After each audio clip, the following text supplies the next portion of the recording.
మొన్నటి వరకు మనము అటు మంచు ఫ్యామిలీ, ఇతర ఫ్యామిలీస్ ఇండస్ట్రీలో ట్రోల్ అవ్వడం చూసాము. డైరెక్ట్‌గా స్ట్రైక్స్ ఎయడం చూసాము మంచు ఫ్యామిలీ అయితే యూట్యూబర్ల మీద. కానీ రీసెంట్‌గా చిరంజీవి, మెగాస్టార్ చిరంజీవి మాట్లాడిన మాటలకి ఒక పక్క చాలా ట్రోల్ అవుతున్నారు. రీసెంట్‌గా మనం చూస్తూనే ఉన్నాము. మెగా, అల్లు ఫ్యామిలీ అని చెప్పేసి ఎంతో గొడవలయ్యాయి. దీనిపైన ఫ్యాన్స్ కొట్టుకునేదాకా తీసుకొచ్చారు.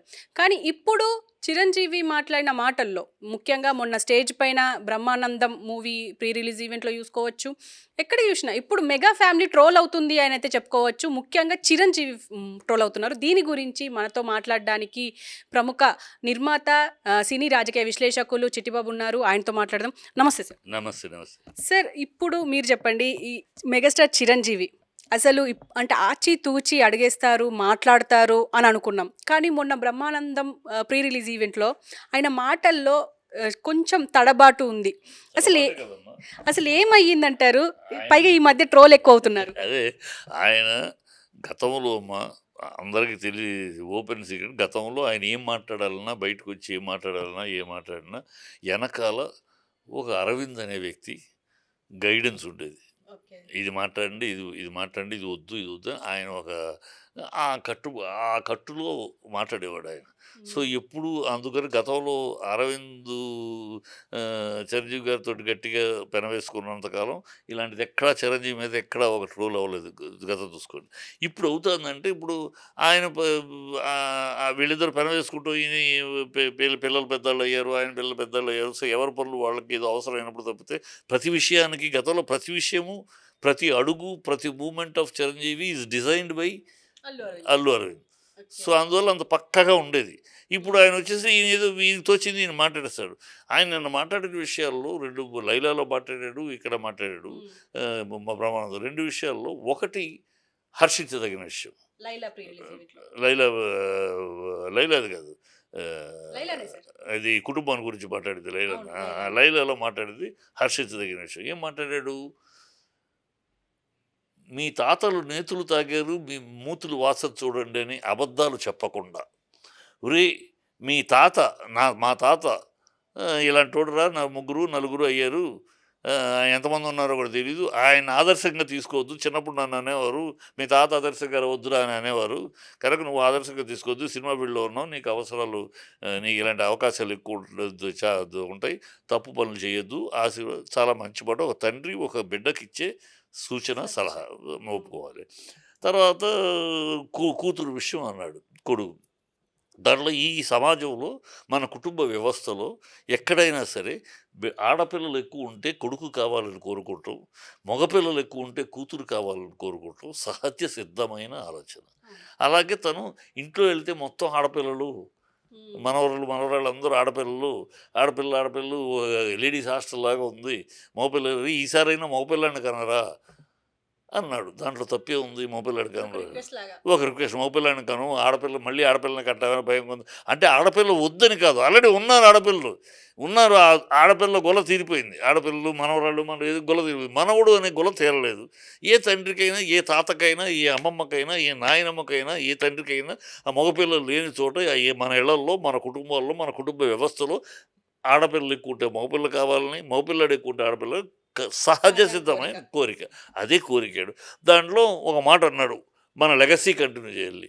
దాంట్లో తప్పే ఉంది. ఆడపిల్ల లెగసీ కంటిన్యూ చేయకూడదా అని అడుగుతారు. ఆడపిల్ల లెగసీ కంటిన్యూ, ప్రొఫెషనల్ లెగసీ కాదు, ఫ్యామిలీ లెగసీ. ఫ్యామిలీ లెగసీ అంటే ఇంటి పేరు. ఇంటి పేరు ఎవరిది కంటిన్యూ చేస్తాడు? మగపిల్లే కదా. ఆడపిల్ల పెళ్ళి అయినాక అత్తారింటి పేరుని లాక్కుంటుంది. అత్త పేరు తీసుకుని ఇల్లాలు అన్నారు, ఇల్లును ఆలించేది పాలించేది. అత్తారింటికి వెళ్ళినాక ఆ ఇల్లును ఆలిస్తుంది పాలిస్తుంది, ఆ ఇంటి పేరు తన సొంతం చేసుకుంటుంది. అదే ఆడపిల్ల. మగపిల్లాడు తండ్రి ఇంటి పేరుని కంటిన్యూ చేస్తారు, అందుకని లెగసీ అంటారు. దాన్ని కూడా తప్పుపట్టి కొడుకుడి మీద ఎంటుకలు పెట్టినట్టు కొంతమంది సోషల్ ఇది మాట్లాడే ఆడవాళ్ళు, కొంతమంది ఆడవాళ్ళు లెగసీ కంటిన్యూ చేయలేరా ఆయన అన్నాడా? ఆయన అన్నదానికి విపరీతార్థం తీస్తే ఎట్లా? ఆయన అన్నది కొడుకును కను లెగసీ. మన కుటుంబాల్లో వంశోద్ధారకుడు అంటే మగపిల్లాడే, వంశోద్ధారకురాలు అని ఎక్కడా లేదు, ఎక్కడ అనం. కొన్ని శతాబ్దాలుగా వస్తున్న ఆనవాయితీది. వంశోద్ధారకుడు అంటే కొడుకు. మా నాన్నగారు పుట్టడానికి మా తాతగారు 3 పెళ్ళిళ్ళు చేసుకున్నారు. మూడో పెళ్ళికి మా నాన్న పుట్టాడు. 2 పెళ్ళిళ్ళకి ఆడపిల్లలే పుట్టారు. ఆయన కొడుకు వంశోద్ధారకుడు లేడు అని గొడవ చేస్తే పుట్టారు. 2 భార్యలు చనిపోయారు. ఇక ఏం చేస్తామని అనుకుంటే ఎవరో జ్యోతిష్కుడు మా తాతగారికి, "నీకు మగపిల్లాడు ఉన్నాడు. నీకు మూడో పెళ్ళి కూడా ఉంది. మగపిల్లాడు ఉన్నాడు. ఆ మూడో పెళ్ళికి మగపిల్లాడు పుడతాడు" అని. దాని మీద ఆయన వద్దు, అయిపోయింది చాలు అనుకున్న మా తాత కొడుకు పుట్టదు, కొడుకు అని తపిస్తూ ఉన్నాడు. కొడుకు లేడే వంశం నాతోటి అయిపోయిందా, నాతోటి ఈ వంశం మన జనరేషన్ ఆగిపోద్దా అని బాధపడుతున్న ఆయనకి ఎవరో చెప్తే పెళ్లి చేసుకుని మా నాన్నగారు పుట్టారు. మరి దానికి కూతుళ్ళు ఉన్నారు కదా, కూతుళ్ళు త్రిపురనేని తీసుకెళ్ళారు కదా. మునసబు సత్యనారాయణ గారి కొడుకు త్రిపురనేని మహారథి అయితేనే త్రిపురనేని వచ్చింది. అది సహజం. దీంట్లో మన తరతరాలుగా మన ఇళ్లలో ఉంటున్న మన వ్యవస్థ ఏంటో తెలియదు. మన కుటుంబ వ్యవస్థ ఎలా ఉంటుందో ఏమీ తెలీదు. శతాబ్దాలుగా మన దేశంలో ఎలా కుటుంబాలు వెళ్తున్నాయి తెలీదు. తెలియకుండా వాగే అర్ధజ్ఞానంతో అజ్ఞానంతో ఇది ఇవాళ మోడర్ను అమెరికాలాగా మనం మారలేము ఎప్పటికీను. మన సంస్కృతి ఆడిగా మీ అబ్బాయి మీ పిల్లలు నా పిల్లలు నీ పిల్లలు నా పిల్లలు మన పిల్లలతో ఆడుకుంటున్నారు అంటారు వాళ్ళు. ఆ సంస్కృతి అక్కడిది. ఆ సంస్కృతి ఎప్పటికీ మనకు రాదు. అది తప్పేంటి అనొచ్చు. వితరణంగా మాట్లాడతారు. 100 మంది ఒక దారిలో వెళ్తుంటే ఉలిపిగట్టిది ఒక దారి అని కొంతమంది పేరు పెట్టుకోవాలా, పేరు పెట్టుకోపోతే ఏంటంట అని అడిగేవాళ్ళు ఉంటారు. వితండవాదం చేసేవాళ్ళు ఉంటారు. వాళ్ళు ఎప్పుడూ అన్ని రంగాల్లో అన్ని చోట్ల ఉంటారు. వాళ్ళు ప్రాతిపదిక కాదు, వాళ్ళు ప్రామాణికం కాదు. వాళ్ళు వాగుడు ఎప్పుడు ఉండేవాళ్ళే వాళ్ళు. అలాంటి వాళ్ళు పట్టించుకోకూడదు. ఇన్ జనరల్ మన సమాజం ఎట్లా వెళ్తుంది ఇన్ జనరల్ శతాబ్దాలుగా ఆనాటి పురాణకాలం నుంచి రఘువంశీకుడు అన్నాడు రాముణ్ణి. రఘువంశీకుడు ఎందుకని రాముణ్ణి అన్నాడు. మరి సీతని అనలేదుగా. రఘువంశీ అనేది మొగాడికి. ఆ వంశంని ముందుకు తీసుకెళ్ళాలి, కంటిన్యూ అవ్వాలి. చిరంజీవి కొడుకు కొణిదెల రామచరణ్ కొడుకు లేడు కనుక కొడుకు కావాలని అడిగాడు. దీన్ని తప్పటం. సో అక్కడ నిజాయితీ ఒప్పుకోవాలి. చిరంజీవి నిజాయితీ ఒప్పుకోవాలి. మీ తాతలు నేతులు తాగారని అబద్ధాలు బోగస్ మాటలు చెప్పకుండా నీ తాతలు బూతులు చేశారా, ఆ బూతులు నేర్చుకోవద్దని క్లియర్గా చెప్పాడు. అది అక్కడ హ్యాట్స్ ఆఫ్ నిజాయితీ. ఇక్కడ ఆయన సమర్థించాల్సి చెప్తే విమర్శించడానికి ఏం లేదు. కావాలనే టార్గెట్ చేసి ఉండొచ్చు అంటారా? ఎందుకంటే ఈ మధ్య ఆయన రాజకీయాల్లో లేకపోయినా రాజకీయాల రంగు అయితే పులుముతున్నారు. ఈవెన్ పవన్ కళ్యాణ్ ఉండడం వల్ల ఇంకెక్కువ అయిపోయింది. అది కాదు అది ఆయనే పులుముకుంటున్నాడు. అది రెండో విషయం. రాజకీయాల విషయం వస్తున్నా. ఇక్కడ ఇంది తప్పులేదు. ఈయనకి కెలకటం ద్వారా వాళ్ళు ఏదో సెల్ఫ్ ఐడెంటిఫికేషన్ కోసం కొంతమంది చేస్తూ ఉంటారు. చిరంజీవికి అన్నాడు కనుక దాని మీద కౌంటర్ చేస్తే మన పేరు బయటకు వస్తుంది. ఈ ఉన్నారు కదా కొన్ని సామాజిక కార్యకర్తలు కొంత ఉన్నారులే. వాళ్ళు మాట వెళ్తే మహిళా అభ్యుదయం ఏంటో తెలియదు. మహిళలకి ఇంత అన్యాయం జరుగుతుంటే నోరు ఎప్పరేళ్ళు. ఈ చిరంజీవి ఇంకో స్టారు అంటే వచ్చేస్తారు. వీళ్ళకి అప్పుడు మైకులు ఇస్తారు కనుక మైకులు చిరంజీవిని మాట్లాడి వీళ్ళు నలుగురిలో పాపులర్ అవడానికి అలాంటి సన్నాసి గ్రూపులు తప్పితే మిగతా ఎవరు దాన్ని తప్పట్టరు. రాజకీయాలు అక్కడ మాట్లాడేది రెండోది తప్పు. ఆయన మాట్లాడే దాంట్లో రాజకీయాల్లో చాలా తప్పు మాట్లాడాడు. ప్రజాస్వామ్యం యొక్క ప్రజారాజ్యం యొక్క రూపాంతరమే జనసేన అన్నాడు. నా యొక్క ఆశయాలు పవన్ ఈ 2 వ్యాఖ్యలు చేశాడు. ఎక్కడన్నా విధానం ఆయనకి ఏం ఆలోచించి మాట్లాడాడు, ఏం అనాలోచితమైన మాటలు. ప్రజారాజ్యం అనేది తెలుగుదేశాన్ని ఓడించటానికి రాజశేఖర రెడ్డితోటి చేతులు కలిపి రాజశేఖర రెడ్డి గారి రాజకీయ వ్యూహంలో భాగమై చంద్రబాబును ఓడించడానికి ఉపయోగించబడిన వాడుకోబడిన పార్టీ ప్రజారాజ్యం. తద్వారా ఫలితం ఏంటి? ఈయన కేంద్ర మంత్రి అయ్యాడు. తర్వాత పార్టీని కాంగ్రెస్లో విలీనం చేశాడు.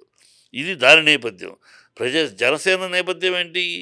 అదే కాంగ్రెస్ వాళ్ళని పంచెల్లోడు తీసి కొడతానని వాగిన జనసేన ఇదే చంద్రబాబును ఓడించడానికి మీ పార్టీ ఉపయోగపడితే చిరంజీవి చంద్రబాబును గెలిపించడానికి ఉపయోగపడ్డాడు. పవన్ కళ్యాణ్ ఉపయోగపడ్డాడు. ఇప్పుడు ఆయన ఆ రోజు కాంగ్రెస్ కేంద్రంలో ఉంది. ఇప్పుడు బీజేపీ కేంద్రంలో ఉంది. బీజేపీ వైపు అడుగులేస్తున్నాడు. మీలాగా బీజేపీ మీరు కాంగ్రెస్‌లో విలీనం చేసినట్టు ఆయన కూడా బీజేపీలో విలీనం చేసి ఆయన ముఖ్యమంత్రి క్యాండిడేట్‌గా నిలబడటానికి ప్రయత్నాలు చేస్తున్నాడా? దానికి సూచనగా మీరు అన్నారా? దానికోసం ఒక ఉపమానంగా చెప్పారా? రేపు నాలాగా మీ అడిగితే అడిగితే ఇది ఇందుకు చెప్పారా? మీ ఆశయాలు ఆయన నెరవేరుస్తారు. మీ ఆశయం సమధర్మం అన్నారు. సామాజిక న్యాయం అన్నారు. అయింది 15 సీట్లు ఇచ్చారు. వద్దులే బాబు నాకు అనుకున్నారు వెళ్ళిపోయారు. ఆయనకి అసలు సిద్ధాంతం ఎక్కడుంది? ఒకరోజు పూలే అంటాడు. ఒకరోజు నక్సలైట్లు అంటాడు. కమ్యూనిస్టులు అంటాడు. ఒకరోజు మాయావతి అంటాడు. ఒకరోజు చంద్రబాబుని లోకేష్‌ని నోటికొచ్చినట్టు తిడతాడు. మీ అంతు చూస్తాను మీ సిగ్గుందా శరముందా అంటాడు. ఒకరోజు మోడీని ఒకరోజు మోడీని ప ఇచ్చాడు, ఈ పాసిపోయిన లడ్డూలు ఇచ్చాడని మోడీని బీజేపీని క్షమించను రాష్ట్రానికి ద్రోహం చేయదని అంటాడు. ఇవాళ మళ్ళీ మోడీ దేవుడు అంటాడు. చంద్రబాబే పర్మనెంట్ ముఖ్యమంత్రి అంటాడు. అతనికి ఒక సిద్ధాంతం లేదు, ఏమీ లేదు. గాలివాటపు మాటలు తప్పితే ఒక సిద్ధాంతం, మీ సిద్ధాంతాన్ని తనేం తీసుకెళ్తాడు? ఏ పొంతనతోటి అన్నాడు? పొంతన లేని మాటలు రాజకీయంలో ఆయన మాట్లాడేది. అనుభవశూన్యమైనది, అనవసరమైనవి కామెంట్లు చేశాడు. దాన్ని ట్రోల్ చేస్తారు మరి అనవసరంగా రాజకీయాలు లేనంటూనే నాకు రాజకీయాలు లేవు అంటూ మళ్ళీ రాజకీయం మాట్లాడు. నా ఇవన్నీ రాజకీయాలు కాదు, నాకు తమ్ముడు ఆయన రాజకీయాలు కాదు. ఎందుకు మాట్లాడటం? కెలిగించుకుని గోకించుకుంటూ ఉంటారు దీన్ని. అంటే సార్ ఇప్పుడు మరి అల్లు అరవింద్ చిరంజీవితో లేరు కాబట్టే ఇలా ట్రోల్ అవుతున్నారు, ఇలా ట్రోల్ కంటెంట్ అయ్యారు అని చెప్పి మాట్లాడుకోవచ్చు అంటారు ఇప్పుడు? ఏమీ లేదమ్మా. నా ఉద్దేశంలో అల్లు అరవింద్ లేకపోవటం అమ్మా. నాకు తెలిసి నా అనుభవంలో ఈయన సింపుల్. పక్కన నిరంతరం అల్లు అరవింద్ ఉండేవాడు ఆనాడు చిరంజీవి పక్కన. మాకు తెలిసి మొదటి నుంచి రోజు కూడా అల్లు అరవింద్ చాలా పగడది, మహా మరి తెలివి. ఇప్పుడు ఎందుకు లేరంటారు చిరంజీవితో? అల్లు అర్జున్తో ఈ గొడవల వల్ల ఇప్పుడు వాళ్ళు కాదు, అప్పటి నుంచి ఎప్పటి నుంచో అయిపోయింది ఆయన. వాళ్ళకు ఒక సినిమా, వీళ్ళొక సినిమా, అందరికీ చిరంజీవి తరపున అందరికీ ఒక్కొక్క సినిమా సూపర్ హిట్లు చేసి ఇచ్చేసారు. వాళ్ళ కెరియర్ వాళ్ళు చూసుకుంటున్నారు. అరవింద్ చిరంజీవి బంధం వేరు. మరుదులు ఆయన ఆరంభ దిశ, చిరంజీవి గారు ఆరంభ దిశ. ఈయన అప్పటికే ప్రొడ్యూసర్ కనుక ఈయన ఇండస్ట్రీలో అనుభవం ఉంది. సో అనుభవాన్ని బావమరిదికి ఉపయోగిస్తూ తను పెరిగినాక తను ఆ మెగా ప్రొడ్యూసర్గా తను ఆయన వాళ్ళిద్దరు బంధం వేరు. ఇప్పుడు పిల్లలు పెద్దలు అయిపోయారు. వాళ్ళు ఎవరు ఇండివిజువల్ థింకింగ్ వాళ్ళకు ఉంటుంది. ఇప్పుడు ఇంకా అరవింద్ గారి సలహా విని నడవాలనే కోరిక పిల్లలకు ఉండదు, నార్మల్ అది. సో వాళ్ళ ఆలోచనలు వాళ్ళు ఉన్నాయి. సో తన దగ్గరికి వచ్చి అడిగినప్పుడు తప్పితే తనంతట తను బాధ్యత తీసుకోవాల్సిన పరిస్థితి లేదు. గతంలో అయితే అడగకపోయినా తనదే బాధ్యత. చిరంజీవి గారు కూడా ఏదైనా ఉంటే అరవింద్తో మాట్లాడమనేవారు. ఇప్పుడు ఆ పరిస్థితి లేదు కదా. కనుక మామూలుగా ఆయన పని, ఎవరి పని వాళ్ళు అవసరం ఉన్నప్పుడు చిరంజీవి గారు ఏదైనా అడిగితేను. ఇప్పుడు ఆ రెగ్యులర్ ప్రతిదానికి డిజైనింగు, ఏ ఫంక్షన్కి వెళ్ళాలి, వెళ్తే ఏం మాట్లాడాలి,